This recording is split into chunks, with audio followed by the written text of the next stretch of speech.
নমস্কার, কেমন আছেন সকলে? সুম্পির স্বাদ কাহনে আপনাদের অনেক অনেক স্বাগত।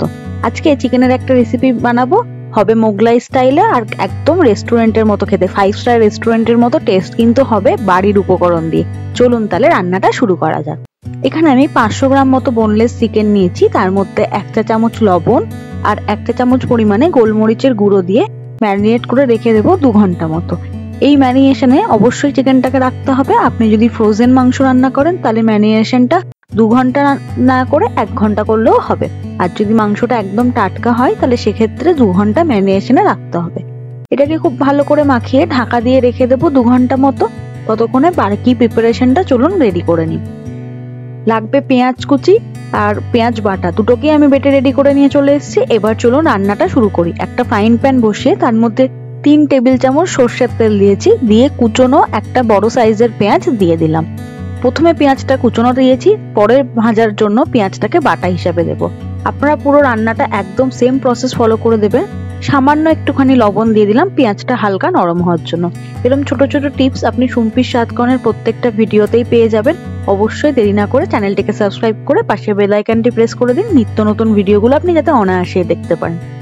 পেঁয়াজটা ভাজা হয়ে যাওয়ার পরে তার মধ্যে দিয়ে দিলাম 2টো মিডিয়াম সাইজের পেঁয়াজ বাটা। পেঁয়াজটাকে আমি জল ছাড়া বেটেছিলাম। এই ছোট ছোট কথাগুলোকে অবশ্যই মাথায় রাখবেন, নইলে কিন্তু রান্নাটা একদম রেস্টুরেন্টের মতো হবে না। এবার দিয়ে দিলাম 1 চামচ পরিমাণে রসুন বাটা আর 2 চামচ পরিমাণে আদা বাটা। এখানে আমি 4 চামচের পরিমাণটাই উল্লেখ করছি বারবার, আপনারা সেই মতো ভাবেই পরিমাণগুলো অ্যাড করতে থাকবেন। এইভাবে পুরো রান্নাটাকে একটু কষিয়ে নেব, মোটামুটি 7 থেকে 8 মিনিট। গ্যাসের ফ্লেম লো টু মিডিয়ামে রেখে নাড়াচাড়া করে কষিয়ে নিতে হবে যতক্ষণ না পর্যন্ত এর কাঁচা গন্ধ বা এক্সট্রা জলটা শুকিয়ে যাচ্ছে। এইভাবে পুরোটা একদম কষিয়ে নেওয়া পর্যন্ত রান্না করে নিতে হবে, আর গ্যাসের ফ্লেম কিন্তু একদম লোতে রেখে। আপনারা কে কোথা থেকে আমার ভিডিও দেখছেন অবশ্যই কমেন্ট করুন, সুম্পির স্বাদকণের প্লেলিস্টগুলো ফলো করুন, আশা করি আপনাদের অবশ্যই ভালো লাগবে। মশলাটা যখন কষে রেডি হয়ে গেছে, তারপরে সেই বাটার মধ্যে দিয়ে দিলাম ম্যারিনেট করে রাখা মাংসটা দিয়ে গ্যাসের ফ্লেম হাই করে দিয়ে এটাকেও 5 থেকে 7 মিনিট খুব ভালো করে ভেজে নেব, যতক্ষণ না পর্যন্ত মাংসের কালারটা সাদা হয়ে যাচ্ছে। ঠিক এইভাবে পুরো রান্নাটা করতে হবে, কোনো রকম জলের ব্যবহার না করে। কত সুন্দর টেস্টি একটা রান্না হবে, আর হবে কিন্তু একদম 5 স্টার হোটেলের মতোই খেতে।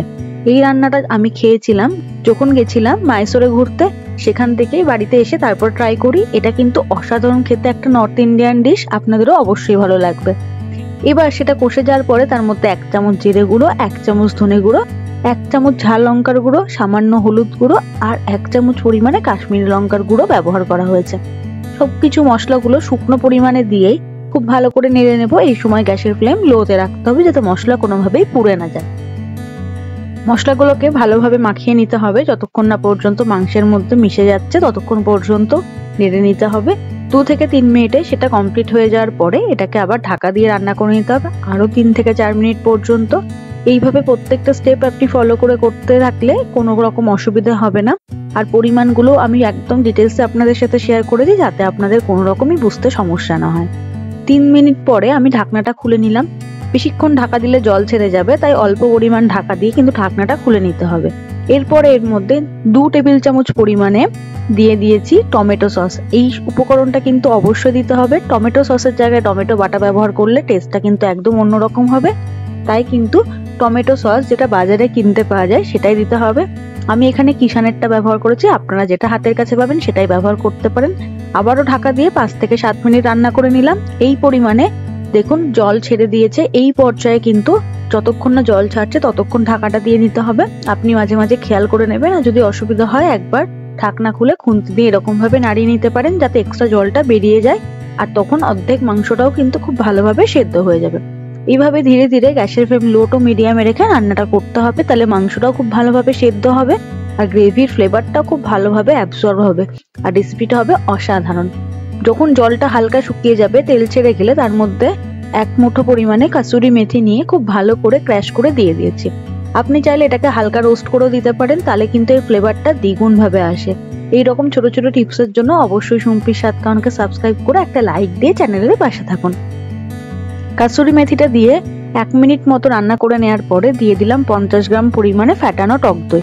এখানে আমি টক দই ব্যবহার করেছি, আর দইটাকে অবশ্যই ফেটিয়ে ব্যবহার করবেন। গ্যাসের ফ্লেম চাইলে এই সময় বন্ধ করে দিতে পারেন, নইলে দইটা কেটে যেতে পারে। এই সব ছোট ছোট টিপসগুলো আপনি সুম্পির স্বাদকণেই পাবেন, তাই জন্য চ্যানেলটিকে একটা লাইক দিয়ে অবশ্যই সাবস্ক্রাইব করে দিন। ঢাকনা দিয়ে আবারও 5 মিনিট রান্না করে নেব। দেখুন 5 মিনিট পরে এটা কিন্তু একদম তেল ছেড়ে গেছে আর কি সুন্দর কালারটা এসছে। গ্যাসের ফ্লেম লোতে রেখে রান্নাটা করতে হবে, যেহেতু জল নেই তাই তলায় ধরে যেতে পারে, তাই ধীরে ধীরে গ্যাসের ফ্লেম লোতে রেখে রান্নাটাকে কষিয়ে কষিয়ে করতে হবে, তাহলে কিন্তু টেস্টটা একদম রেস্টুরেন্টের মতনই হবে। দইটা কষে যাওয়ার পরে তার মধ্যে দিয়ে দিলাম কাজু বাটা। এখানে আমি 6 থেকে 8টা কাজু অল্প পরিমাণ জল দিয়ে খুব মিহি একটা পেস্ট মিক্সিতে করে নিয়েছিলাম, সেটা এখানে ব্যবহার করেছি। কাজু বাটাটা কিন্তু একদম এসেনশিয়াল একটা জিনিস, এটা কিন্তু এখানে কোনোভাবেই স্কিপ করা যাবে না। কাজু বাটাটা দিয়ে দেওয়ার পরে ঢাকনা দিয়ে আরো 5 মিনিট মতো রান্না করে নেব। দেখুন কত সুন্দর কালারটা এসছে আর হালকা তেলও কিন্তু ভেসে উঠেছে। এই সময় আপনি নুনটা একবার টেস্ট করে নিতে পারেন, যদি প্রয়োজন হয় তাহলে এই ক্ষেত্রে লবণ ব্যবহার করা যেতে পারে।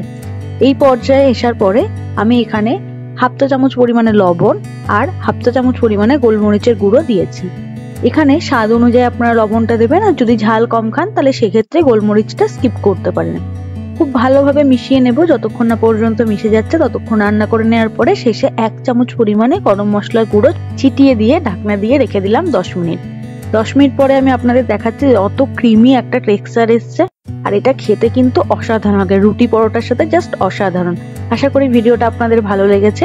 ভালো লাগলে একটা লাইক দিয়ে পাশে থাকবেন। তান্দুরি রুটির সাথে বাড়ির সকলকে সার্ভ করুন, সকলের ভালো লাগবে।